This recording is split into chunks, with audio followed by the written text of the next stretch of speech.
Retour de l'FC avec Jimmy Adjoviboko, je vous l'ai dit, ancien joueur professionnel, membre fondateur de l'Académie Diambars au Sénégal, à 70 km de Dakar. Nous avons également Gernot Rohr, ancien pro, franco-allemand.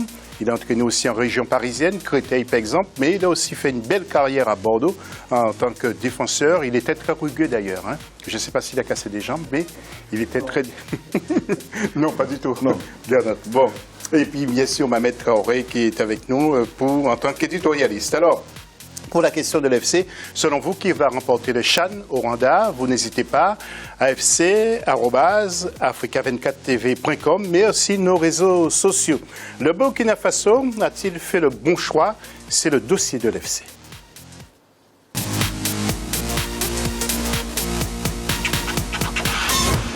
Et puis justement, l'heure est à la remobilisation de l'équipe nationale qui a changé, vous le savez, d'entraîneur en ce début d'année 2016. Le nouveau sélectionneur national, c'est le Portugais, donc Paulo Duarte, qui a entamé son travail en vue de préparer les prochaines sorties des étalons. Mais le Burkina jouera un match très très important contre l'Ouganda le 23 mars 2016 à Ouagadougou pour se relancer dans le cadre des éliminatoires de la CAN 2017. Rappelons quand même entre parenthèses que Gernot Rohr avait déjà fait du bon travail. Ibrahima Diouma Ba et juste après les commentaires en plateau.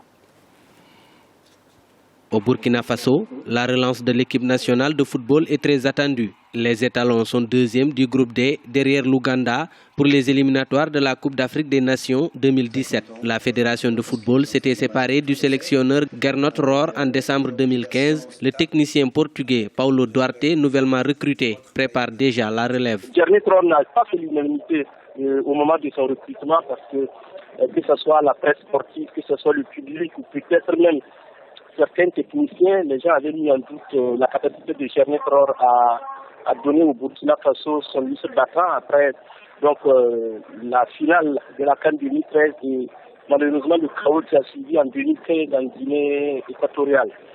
La fédération a insisté et elle s'est rendue vite qu'elle avait commis une erreur de casting. Dans le groupe D des éliminatoires de la CAN 2017, le Burkina Faso compte 3 points de retard derrière l'Ouganda. Avant de quitter la sélection, Gernot Rohr avait pu décrocher la qualification pour le dernier tour des éliminatoires de la Coupe du Monde Russie 2018. Selon les observateurs, l'équipe nationale du Burkina Faso a besoin d'être reconstruite. Pas évident qu'avec Paulo Duarte on puisse relancer. Mais quoi qu'on dise, c'est un chantier qui est vaste, c'est un risque.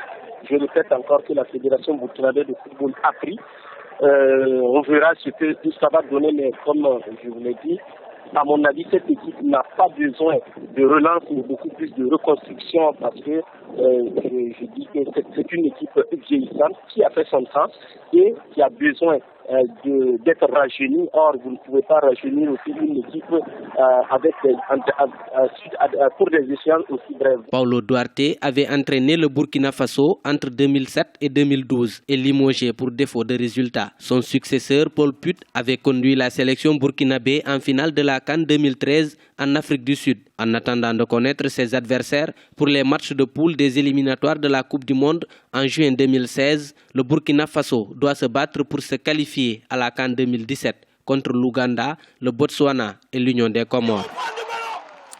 Alors, Gernot, avant de dialoguer avec vous sur les raisons de ce départ, nous allons voir quelques images parce que vous avez été très marqué par le dernier attentat qui a eu lieu au Burkina Faso, car c'est un hôtel que vous connaissez. Nous allons voir en image et vous allez apporter votre commentaire sur ce qui s'est passé. Alors, c'est un hôtel que vous connaissez bien et heureusement qu'il n'y avait pas de compétition internationale.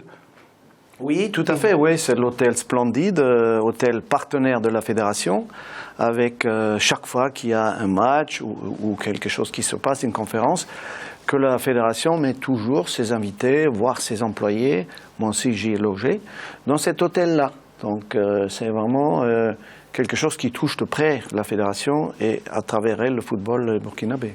Voilà, nous allons voir les images tout à l'heure, mais nous voulons juste, nous avons voulu parler du classement du championnat dans un premier temps, que nous avons failli oublier, avec bien sûr Kadziogo qui est en tête de ce championnat, devant Dio Lasso, que nous allons voir dans quelques secondes, le tableau du classement du championnat.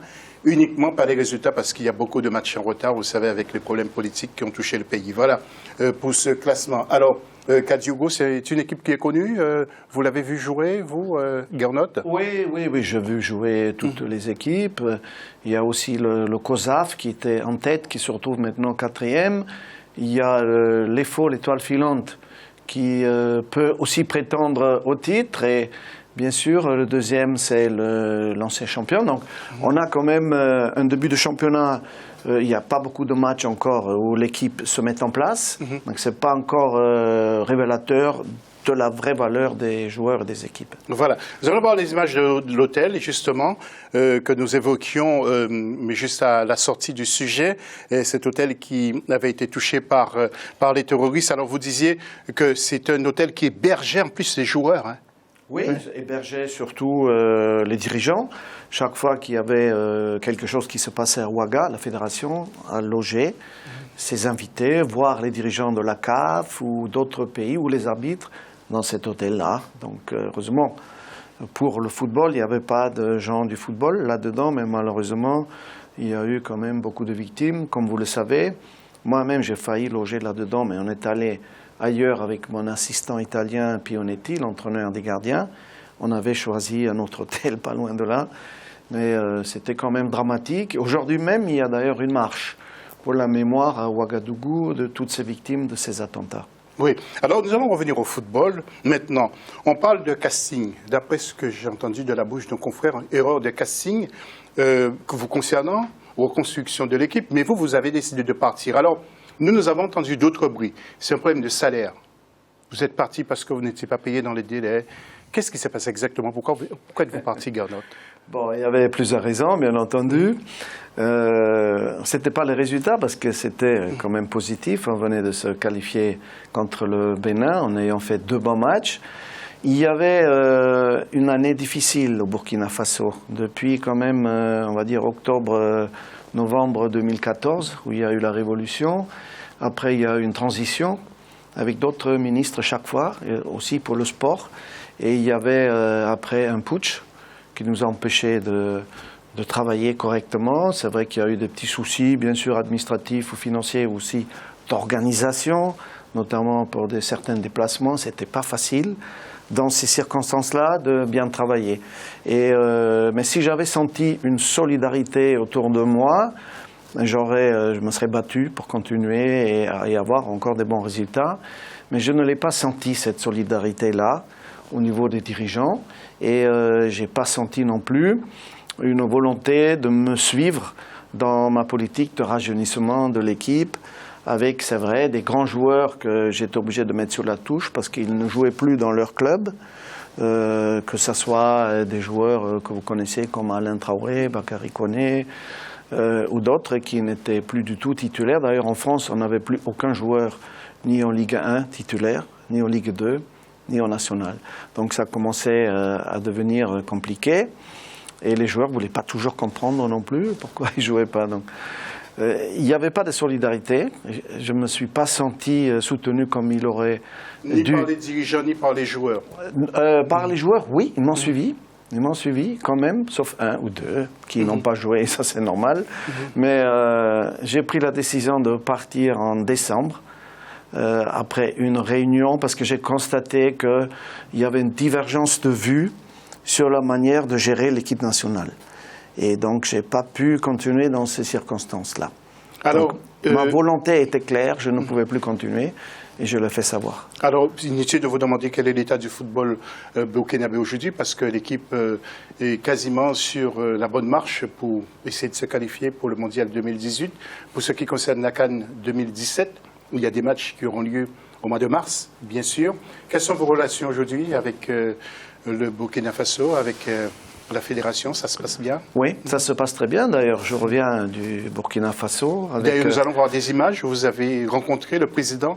Oui, bien sûr. Oui, on se quitte en ami. Hein. Monsieur Sita Sangaré. Il n'y a aucun problème personnel avec personne, ni avec le président, ni avec le secrétaire général ou le responsable des équipes nationales. Qu'est-ce qui se passe là en ce moment sur ces Là, fautes? c'était il y a 10 jours. On m'a remis un diplôme d'ailleurs de la part des instances allemandes, ambassadeur du football allemand, et le président Sita est venu assister à la remise de ce diplôme qui désigne des Allemands qui ont travaillé dans le monde et qui auraient peut-être fait un peu de bonnes choses pour la réputation du football allemand en ayant réussi un peu à porter des messages un peu typiquement allemands qui sont la rigueur, la combativité, la solidarité.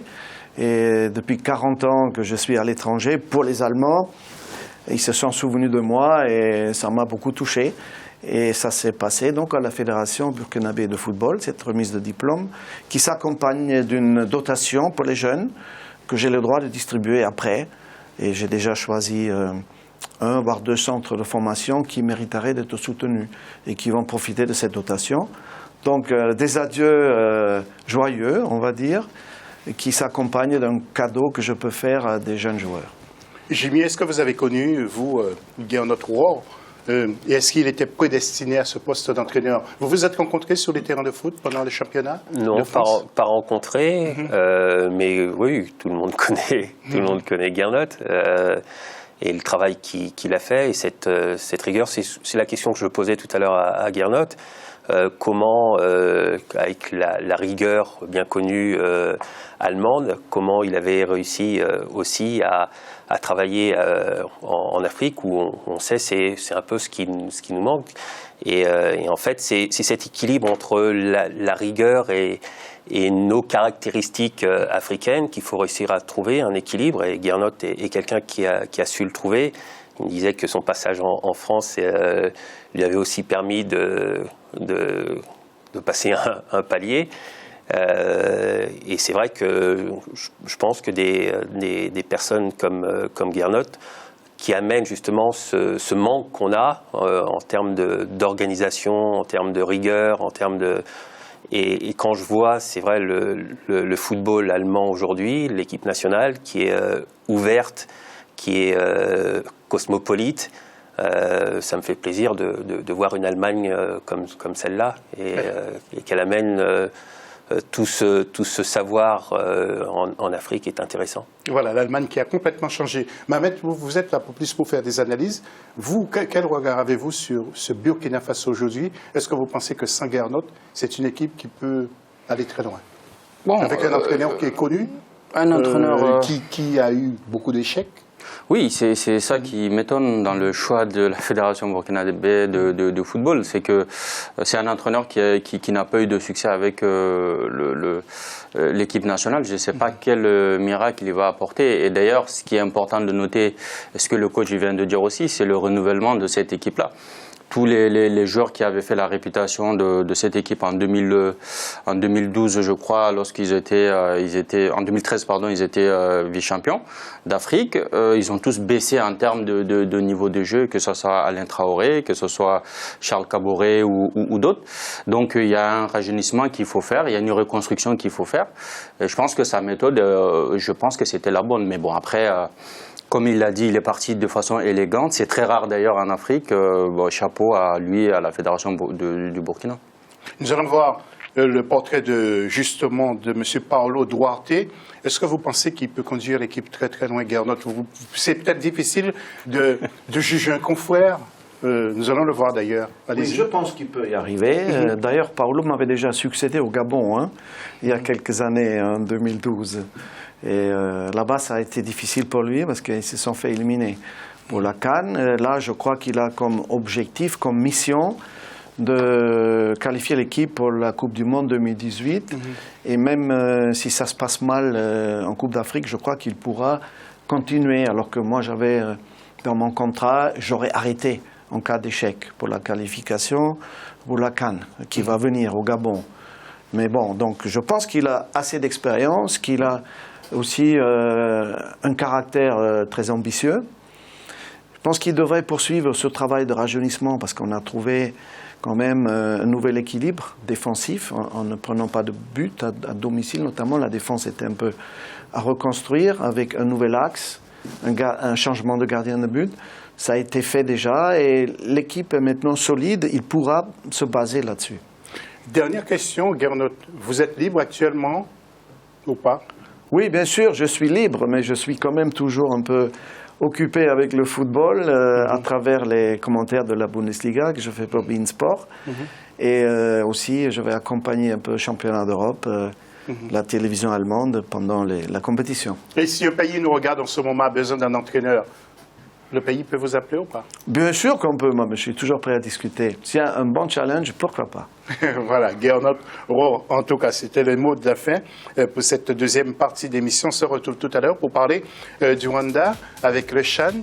Vous savez que nous avons un témoin privilégié qui était sur place, qui vient d'entrer justement du Rwanda. Il s'agit de Jimmy Adjovi Boko qui va nous apporter quelques témoignages. À tout de suite.